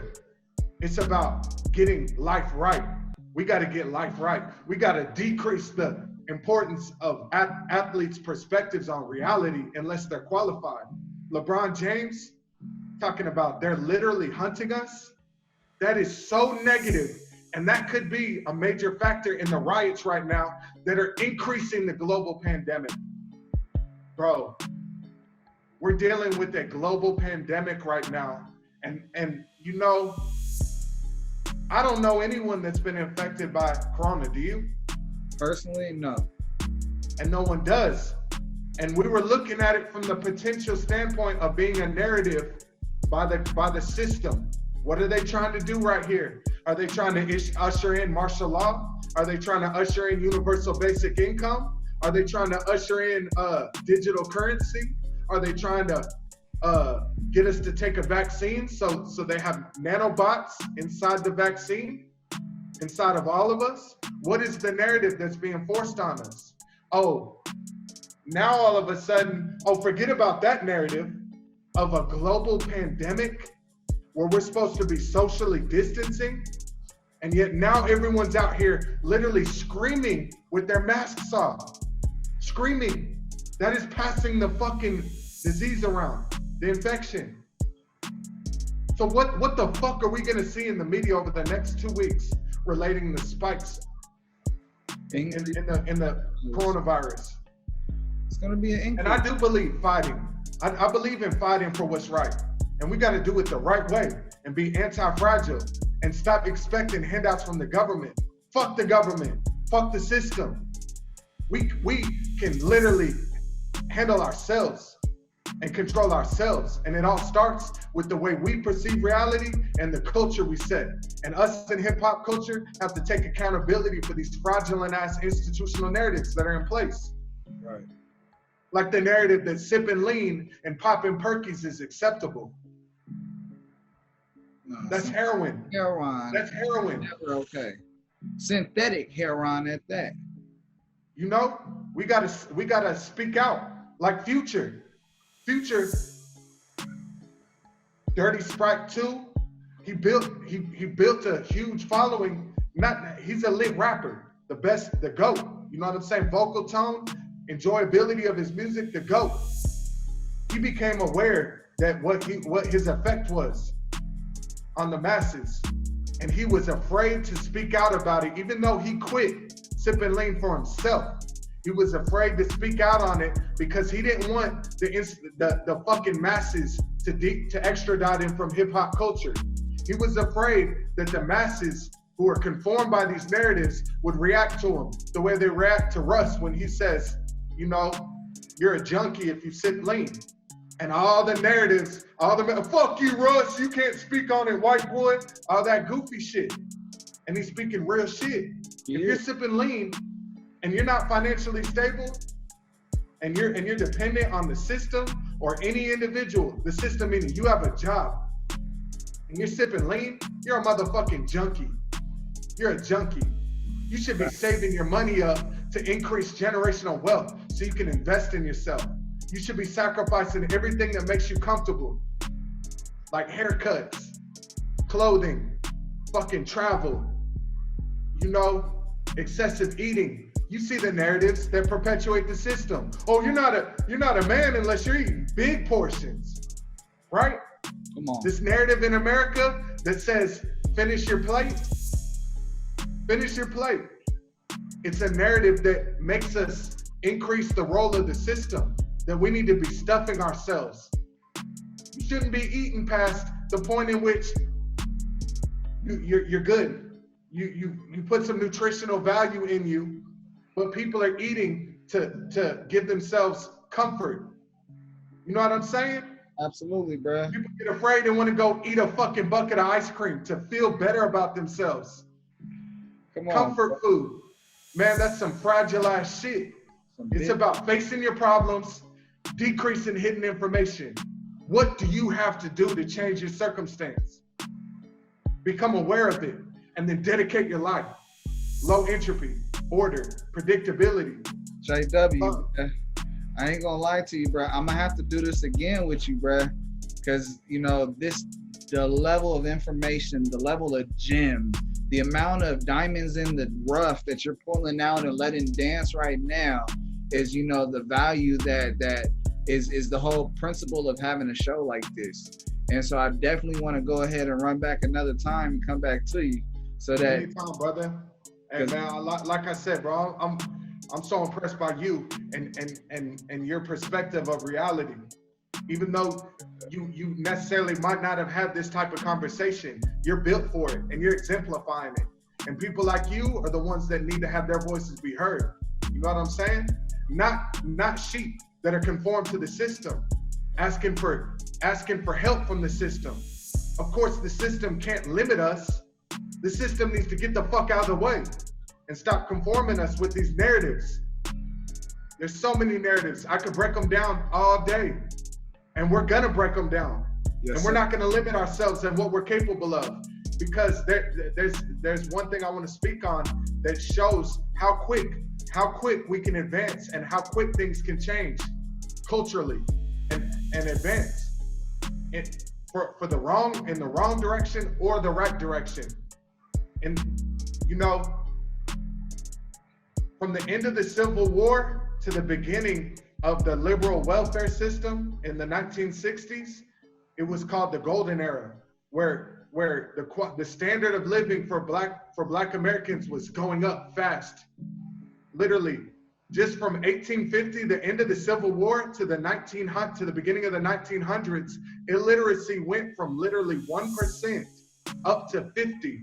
There was never that type of advancement in human history amongst any culture. There was so much advancing going on prior to the liberal welfare system.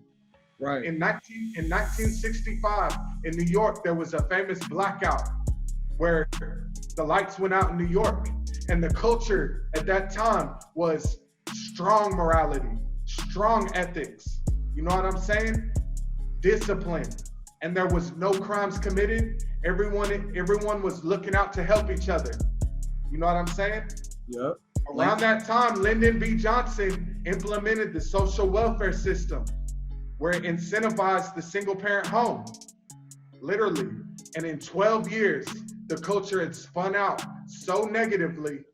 There was another blackout in 1977, 12 years later, and you already know what happened. Looting, rioting, all the randomness and fear and chaos that we see now had occurred in just 12 years. The standard had changed in 12 years from looking out for one each other, having ethics. We're not about to go break into this store just so we can get some sunglasses, a couple pairs of shoes, because we care about the hardworking people that started this business. We're certain about our own ability to make something of our life.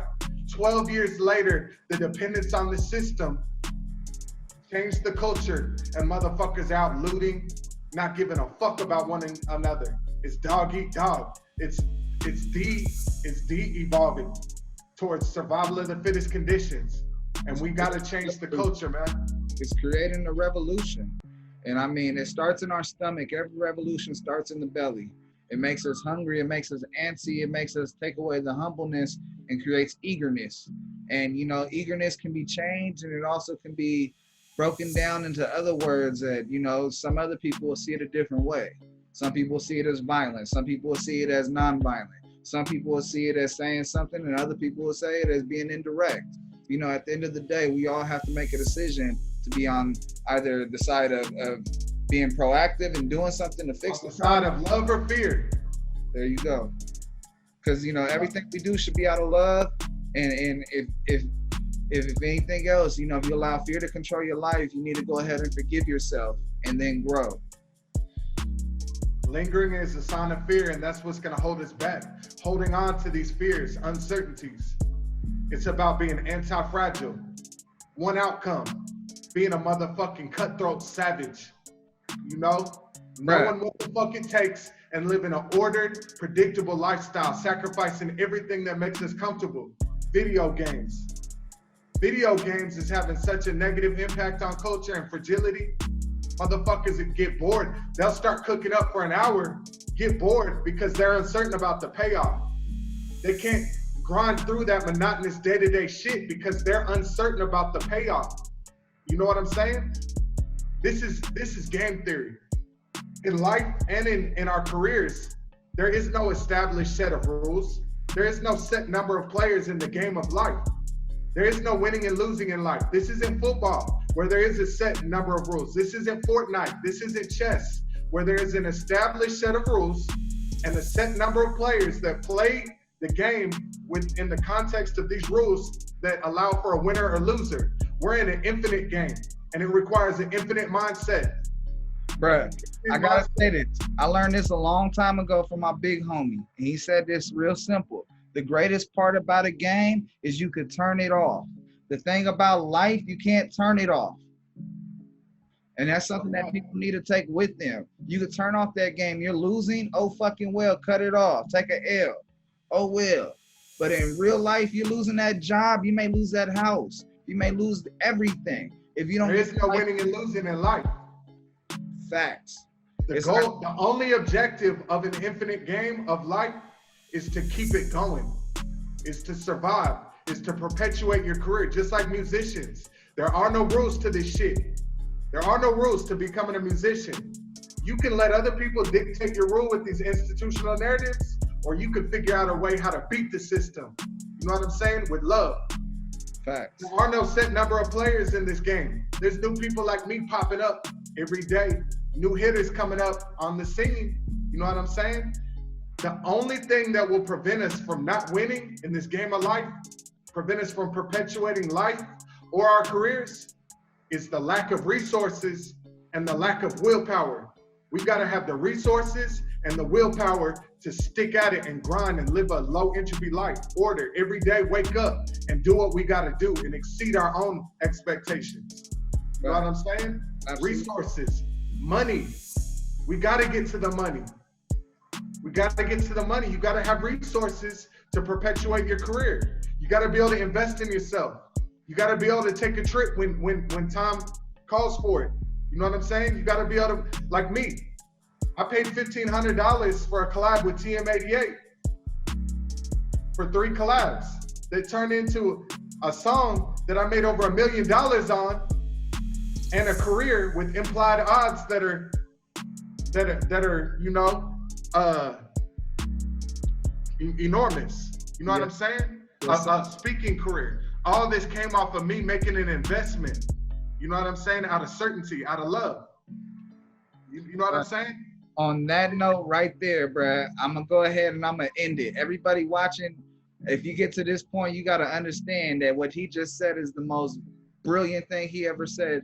I mean, he's been dropping brilliance nonstop. But he said, I had to invest in myself in order for me to create the dreams and what I want to accomplish to happen.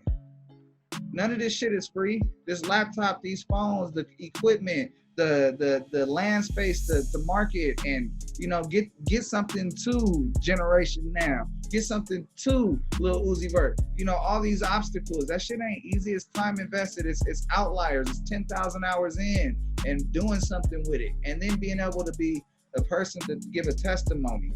And so, bruh, I'm gonna have to close out, bruh, because I gotta get to another interview I have lined up. But man, it's Contrast Uncut. It's season 2, episode 22. Big shout outs to Uncle Snoop's Army and Bobby D Presents. I wouldn't be able to do incredible shit and chop it up with J.W. Lucas about so many powerful topics. You know, money, power. Shout out to Snoop. Shout out to Snoop. I want to have a conversation with Snoop about life. So if you could set that up for me, I'd really appreciate it. Because I feel like me and Snoop need to have a real deal conversation about life. You know? Hell yeah. That's how I feel. Hey man, I want to tell you that I love you, man. I appreciate this opportunity for real, man. Keep doing what you're doing. I appreciate you too, bro. What's up, little bro? Say hi.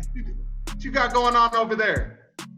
Shit, you know, enjoying. What are you about to become in life? What are you certain about? What do you want to become? How you doing, miss? You want to be like your dad and be a DJ? You want to be like your dad? As you should. Your dad's a legend. He wants to be a FBI agent, a police officer. My daughter wants to be a doctor. They already got it embedded in them. They interchange stuff, and you know what? All we do is promote it. And that certainty needs to be developed. You know what I'm saying? Decreasing hidden information. And they're gonna experience those goals as reality. Light work. All work is easy work. That's the thing. We gotta believe that it's nothing but work.